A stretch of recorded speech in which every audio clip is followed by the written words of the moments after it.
Hi guys, welcome back to my channel. This is Nova Gnome Creations and I'm Nova, and today I'm going to be showing you how to do an invisible decrease. So if you're making an amigurumi, you may have ran across something called an invisible decrease, and you may have been wondering what that was. Well, to show you what that is, first I'm going to show you what the front of your work is. So if you're working on making something, and it may be a ball, it may be, about this size, it just depends on what it is you're working on and how far into the project you are.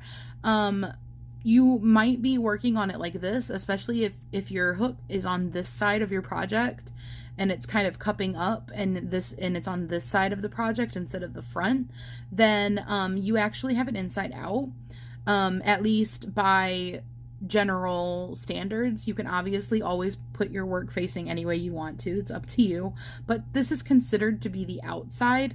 So you'll know if you started with a magic circle and you have a magic circle tail, you'll know that this is the inside, but you'll also know based on where your hook is on your work. So if your hook is at the front of your work like this towards yourself, then you have this facing with the inside of the project up right now. And if you have the hook on this side of your work, this is the outside of your project that's facing up. And you'll need to know that so that you know how to do your invisible decrease. So if you've been working with your work inside out, you'll want to go ahead and flip it right now so that you can do your invisible decrease on the right side, because if you do it before flipping your work right side out, then it won't be invisible on the outside. All right, so now that you have your work facing so that the outside of your work is on the outside, what you're going to want to do is you're going to want to look at your stitches from the top, and you know that the top of your stitch looks like a V. So let me get something small to point with. This right here is the front loop of your stitch, and this right here is the back loop of your stitch. So this right here is your stitch. This V shape that is over my needle right now, this is the top of your stitch, and normally you go through both of them when you're crocheting.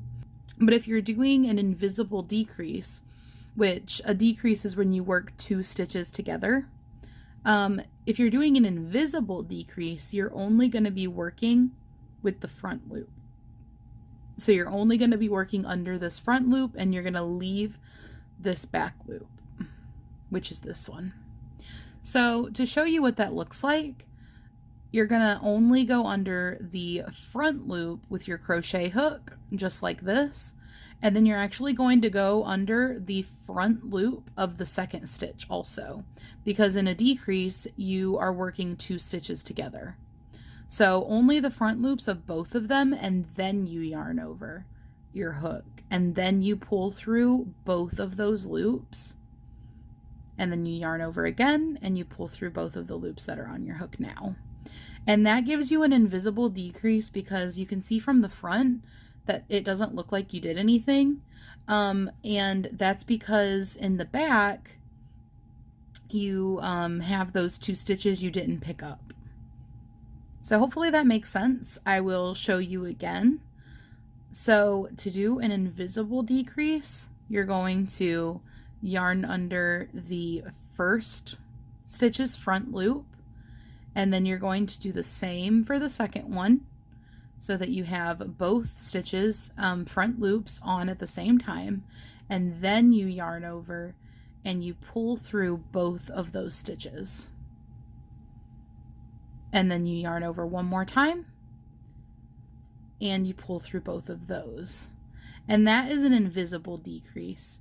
And if you were wondering what the difference is between an invisible decrease and a regular decrease, a regular decrease, you just work through the whole stitch. So you go under both loops and you work through the whole stitch.